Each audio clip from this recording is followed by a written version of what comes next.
guys, good morning students. Today we are doing the topic amino acids, proteins of unit carbohydrates, right? I am starting the topic amino acids. What are amino acids? Name is clear, amino acid. One is amino group, one is acidic group. Amino acids, they are very important for our life. Why? Because they are the building blocks of proteins. हमारी body में जो भी protein है उन सबको बनाने वाले कौन है? Amino acids. तो इनमें एक अमीनो ग्रुप है, एसिडिक ग्रुप है. तो डेफिनेशन क्या है? NH2 amino group present at alpha, beta और gamma carbon atom relative to carboxylic group. Carboxylic group के विद रिस्पेक्ट में चाहे कार्बन अल्फा हो, बीटा हो, गामा हो, अगर उसमें कहीं भी NH2 ग्रुप है तो उसे हम क्या कहेंगे? Amino acids. और क्या देखा गया? जितने भी नेचुरली अकरिंग अमीनो एसिड है, मैं अमीनो एसिड्स को बेटा ए लिख रही हूँ ताकि बार बार मुझे कंप्लीट नेम ना लिखना पड़े.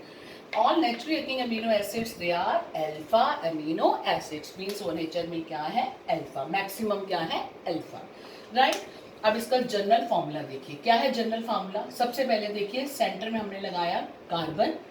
इस कार्बन पे हाइड्रोजन, एक एसिडिक ग्रुप COH, एक NH2 group amino group, and this is R group. जैसे जैसे हम R को चेंज करते जाएंगे, अमीनो एसिड का नाम बदलता जाएगा.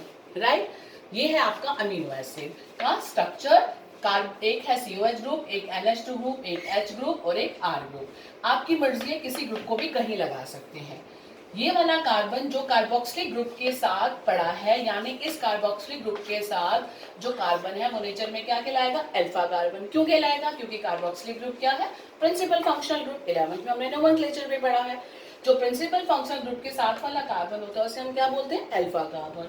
इस अल्फा कार्बन पे कौन सा लगा है? Amino group. इसलिए हम इसे क्या कहते हैं? Alpha amino acid.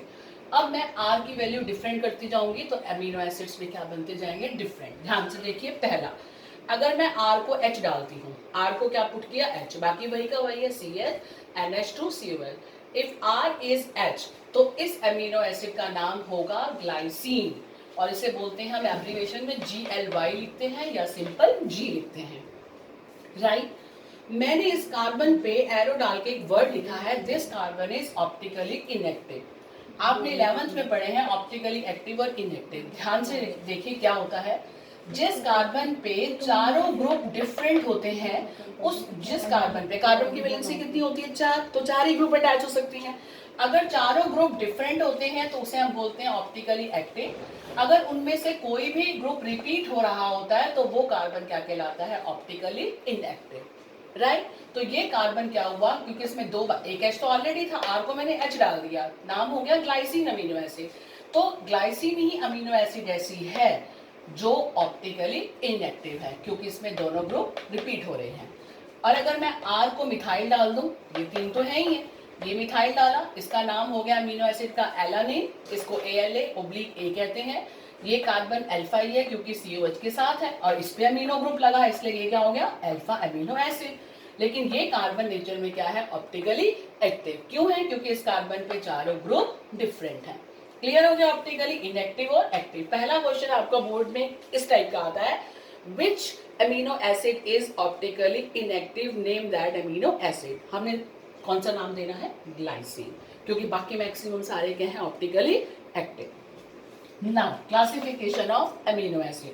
2 टाइप की क्लासिफिकेशन है. पहली क्लासिफिकेशन अमीनो एसिड्स की मैं लिख रही हूँ. First is neutral amino acid, second acidic amino acid, third is basic amino acids. बहुत आसान है बेटा, जैसा नाम है वैसा ही उसका काम है. कैसे? Neutral amino acid. न्यूट्रल क्या होती है चीज? जिसमें एसिड बेसिक बराबर हो. और एसिड बेसिक कौन है? इस पूरे अमीनो एसिड के अंदर कौन है? एसिड. एसिड है कार्बोक्सिलिक और बेसिक कौन है? अमीनो. इसी से पहचान है. तो न्यूट्रल अमीनो एसिड कौन से होंगे? ऐसे अमीनो एसिड जिनके अंदर कार्बोक्सिलिक एसिडिक ग्रुप की संख्या और अमीनो ग्रुप जो कि बेसिक है इसकी संख्या बिल्कुल बराबर हो, बराबर में हो. अगर एक ये है तो एक ये, दो है तो ये. वो तो डिपेंड करता है कि अमीनो एसिड कौन सा है. राइट. जैसे इसके अंदर अगर हम बात करें दोनों में एक एक है तो इसे हम क्या कहेंगे? Neutral amino acid. तो जिनमें बराबर हो, मैंने इक्वल टू का डाला है, उसे हम बोलते हैं न्यूट्रल अमीनो एसिड. इसके एग्जांपल याद करने पड़ेंगे, ग्लाइसिन और alanine. Second, acidic amino acid. Acidic amino acid कौन सा कहलाएगा? ऐसा अमीनो एसिड जिसमें कार्बोक्सिलिक एसिड जो कि एसिडिक ग्रुप है, इसकी संख्या ज्यादा हो, किससे? बेसिक ग्रुप से, तभी वो क्या कहलाएगा? Overall acidic amino acid. तो एसिडिक अमीनो एसिड क्या हुआ? If COH group is more than NH2 group. अब इसको वर्ड्स में कैसे लिखोगे? If number of carboxylic acid is more than amino group which is basic group, then it is called the acidic amino acid, right? नाम aspartic acid, glutamic acid. Third, basic amino acid. What is basic amino acid? जिसमें basic group amino group का amount ज्यादा हो, यानी मैं R की value NH2 कर दूं तो इसमें ये ज्यादा हो जाएगी, ये 2 हो जाएंगे और ये 1 हो जाएगा, तो नाम बदल जाएगा अमीनो एसिड का। मैंने ये बहुत बड़ी बात लिखी है ऊपर, R is different for different amino acid. अगर अमीनो ग्रुप की संख्या कार्बोक्सिलिक एसिड जो कि एसिडिक ग्रुप है उससे ज्यादा है, then that amino acid is called as basic amino acid, for example lysine। Clear है बेटा? तो ये फर्स्ट क्लासिफिकेशन अमीनो एसिड की है, neutral, acidic and basic. Paper में एग्जांपल पूछ लेते हैं, give one example of such type of amino acids. ये बहुत इजी टॉपिक है, समझते जाओ एंड लर्न करते जाओ। इट्स वेरी स्कोरिंग यूनिट बेटा। इस यूनिट कार्बोहाइड्रेट्स में कोई न्यूमेरिकल नहीं है, सिंपल सिंपल आपके थ्योरेटिकल टॉपिक है, उसको लर्न करना है। Now second classification. Second classification of amino acid के अकॉर्डिंग दो कैटेगरी है, पहला एसेंशियल अमीनो एसिड, दूसरा नॉन एसेंशियल अमीनो एसिड। कितना इजी है? एसेंशियल अमीनो एसिड वो है जो हमारी बॉडी के लिए बहुत एसेंशियल है, पर हमारी बॉडी उनको बना नहीं सकती, इसलिए उन्हें हमें अपनी ह्यूमन डाइट में खाने के जरिए अपनी बॉडी में लेना पड़ता है, right? Essential amino acid AA, amino acids which cannot be synthesized by our body. They must be supplied in human diet, right? जैसे वेलाइन, ल्यूसीन, लाइसीन। और non essential amino acids which can be synthesized by our human body, हम उसको synthesise, हमारी body synthesise खुद कर लेती है, वो नॉन एसेंशियल है, जिसमें एग्जांपल है glycine, alanine, aspartic acid and glutamic acid, right? तो ये आपकी क्लासिफिकेशन 1 एंड 2 अमीनो एसिड्स की। Now I am taking structure of amino acid, जो बहुत ही इंपॉर्टेंट है और बहुत ही आसान है, ध्यान से समझना, बहुत इंपॉर्टेंट है, क्वेश्चन आता है बोर्ड में। स्ट्रक्चर ऑफ अमीनो एसिड्स और अल्फा अमीनो एसिड। मैंने अल्फा क्यों लिखा? क्योंकि जो कार्बन कार्बोक्सिलिक के नेक्स्ट है अल्फा, उसी पे ही अमीनो ग्रुप है और हम उसे क्या कहेंगे? Alpha amino acid. तो ऑल अल्फा अमीनो एसिड है ज्विटर आयन और डाइपोलर आयन स्ट्रक्चर। डाइपोलर से ही क्लियर हो रहा है, दो पोल्स हो, पॉजिटिव और नेगेटिव, इसको हम ज्विटर आयन भी कहते हैं और डाइपोलर भी कहते हैं। कैसे? समझिए। मैंने ये लिखा अमीनो एसिड, ध्यान से देखो, कार्बन एक H, R, मैंने R नीचे कर दिया, जो यहाँ NH2 था उसको मैंने इस तरफ कर दिया। मैंने स्टार्टिंग में बताया था हम किसी को भी कहीं लिख सकते हैं, बस ध्यान क्या रखना है, अल्फा कार्बन पे अमीनो होना चाहिए, चाहे इस तरफ हो, चाहे ऊपर हो, चाहे इस तरफ हो, राइट? हमने यहाँ पर लिखा कार्बन NH2 COOH, राइट? इस कार्बन पे H इधर, R इधर, COH इधर, मैंने NH2 को यहाँ शिफ्ट कर दिया। अब ध्यान से समझिए, इस अमीनो एसिड के अंदर दोनों ग्रुप हैं, एसिडिक ग्रुप भी है और बेसिक ग्रुप भी है। अब ये दोनों ग्रुप आपस में इंटरेक्ट करेंगे। कैसे इंटरेक्ट करेंगे? ध्यान से देखिए। कार्बोक्सिलिक एसिड में COH में ऑक्सीजन के साथ, जिसके ऑक्सीजन पे दो, सबको पता है ऑक्सीजन पे 2 लोन पेयर हम पढ़ चुके हैं स्ट्रक्चर में, ये H है। ये जो NH2 ग्रुप है अमीनो ग्रुप, ये बेसिक क्यों है? क्योंकि नाइट्रोजन पे क्या है? Lone pair. अब ये जो नाइट्रोजन पे लोन पेयर है और कार्बोक्सिलिक एसिड में ये जो प्रोटॉन है, प्रोटॉन क्या होता है? H positive. ये H, ये वाला H एसिडिक ग्रुप से H पॉजिटिव की फॉर्म में यहां से उठ के आएगा NH2 ग्रुप के पास। क्यों आएगा? नाइट्रोजन के पास क्या है बेटा? Lone pair. वो lone pair of electron proton को दे देगा और प्रोटॉन को अपने साथ ऐड कर लेगा। प्रोटॉन क्या है? H पॉजिटिव, यानी H अपना इलेक्ट्रॉन छोड़ के आएगा।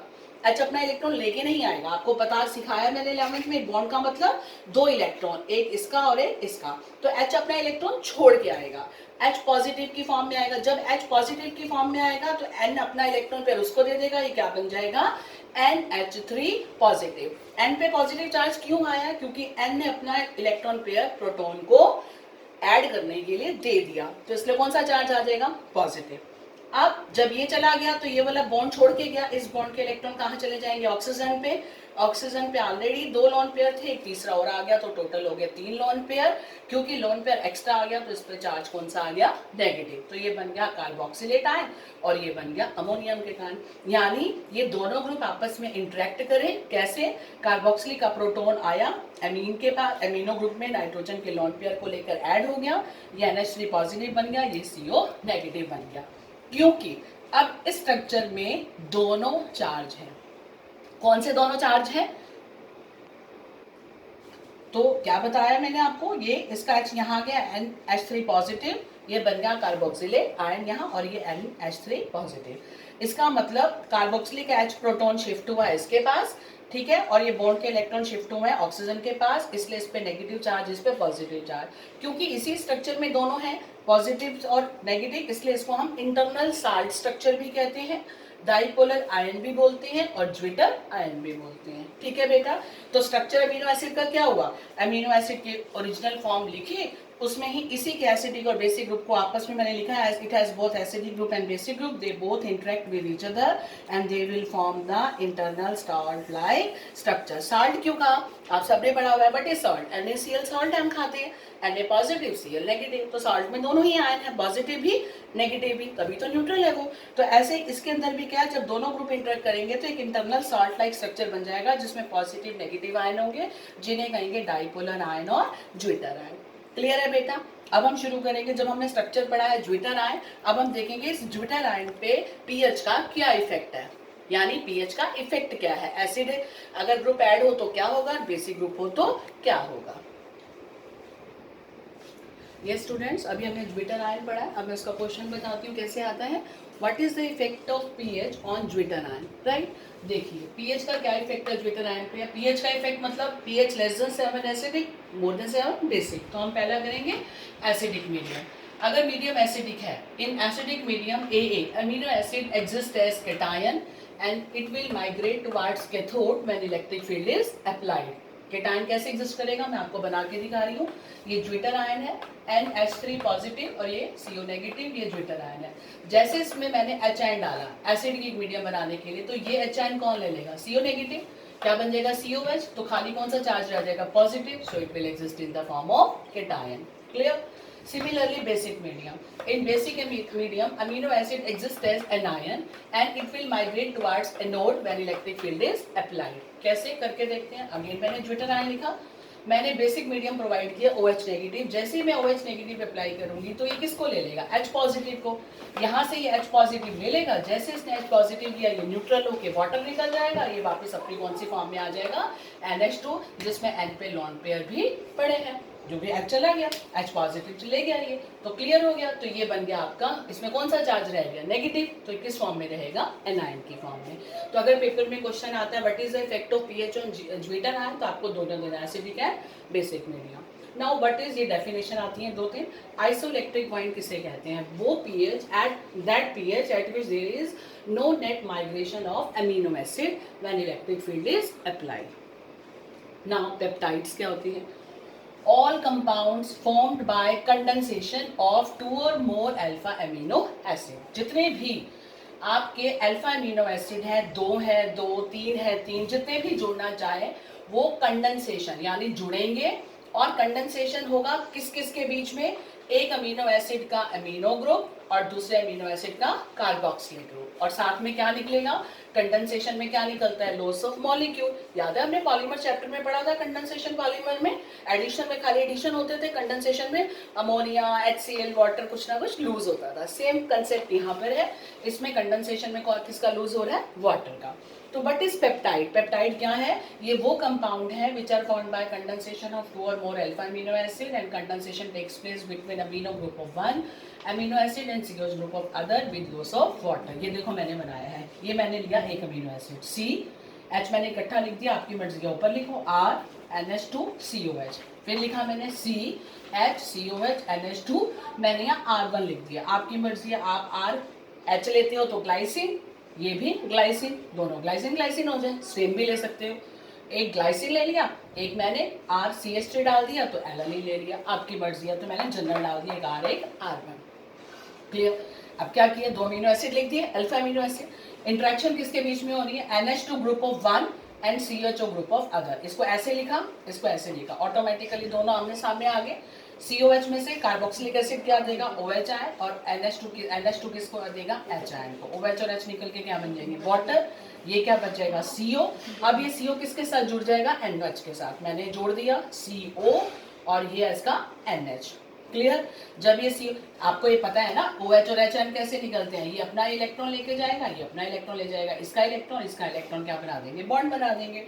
तो ये CONH बन गया एज इट इज, बाकी CH हमने उतार दिया। ये जो CONH है इसको बोलते हैं एमाइड लिंकेज या पेप्टाइड लिंकेज या पेप्टाइड बॉन्ड। क्लियर है। अब 2 अमीनो एसिड जुड़े हैं तो इसका नाम हो गया डाइपेप्टाइड। अगर मैं 3 अमीनो एसिड जोड़ती तो तीसरा यहाँ लिखती, फिर वही इसका OH जाता, उसका H जाता, तो वो क्या बन जाता, ट्राइपेप्टाइड। अगर 2 अमीनो एसिड का कंडेंसेशन है तो डाइपेप्टाइड, 3 का है तो ट्राइपेप्टाइड, ऐसे चलता जाता है। तो मैंने इसका नाम लिखा डाइपेप्टाइड। मैं इसको नाम क्यों नहीं दे रही, क्योंकि मैंने R की वैल्यू पुट नहीं की। अगर मैंने लिख दिया RH, यहाँ भी H, तो क्या बन जाएगा, ग्लाइसिन, तो बन जाएगा ग्लाइसिन। क्लियर। तो ये वाला बॉन्ड क्या कहलाता है, very important, this is called peptide linkage और पेप्टाइड बॉन्ड। पेपर में पूछ रहे थे what is peptide bond, it is the bond through which 2 amino acids molecule unite together, जुड़ते हैं, that bond is called peptide linkage और bond. Now other definition, polypeptide और protein किसे कहते हैं, if large number of alpha amino acids are joined by peptide bond. ये हमने 2 लिए हैं, अगर संख्या अल्फा अमीनो एसिड्स की ज्यादा जोड़ दें, पेप्टाइड बॉन्ड से ही जुड़ेंगे, उसे हम क्या कहेंगे, पॉलीपेप्टाइड या प्रोटीन। बेसिकली डिफरेंस होता है, क्या है ध्यान रखना, पेप्टाइड जो बनेंगे having molecular weight up to 10,000, जिनमें 10,000 मॉलिक्यूलर वेट होगा, ऐसे पेप्टाइड जिनका मॉलिक्यूलर वेट अप टू 10,000 तक बनता है उसे हम पॉलीपेप्टाइड कहते हैं, और ऐसे पेप्टाइड जिनका मॉलिक्यूलर वेट मोर देन 10,000 होता है उसे हम प्रोटीन कहते हैं। ये माइनर सा डिफरेंस है, याद रखना, पेपर में पूछ लेते हैं इनमें डिफरेंस क्या है। अप टू 10,000 मॉलिक्यूलर वेट है पेप्टाइड का तो पॉलीपेप्टाइड, ज्यादा है तो प्रोटीन। राइट। अब हम शुरू करेंगे, व्हाट इज प्रोटीन। प्रोटीन अब हमने क्या देखा, they are the condensation polymer of alpha amino acid. सारे अल्फा अमीनो एसिड मिलते हैं, कंडेंसेशन मतलब जुड़ते हैं, जितने भी अल्फा अमीनो एसिड आपस में जुड़ते जाएंगे पॉलीमर बनाते जाएंगे, वो क्या बन जाएगा आपका प्रोटीन।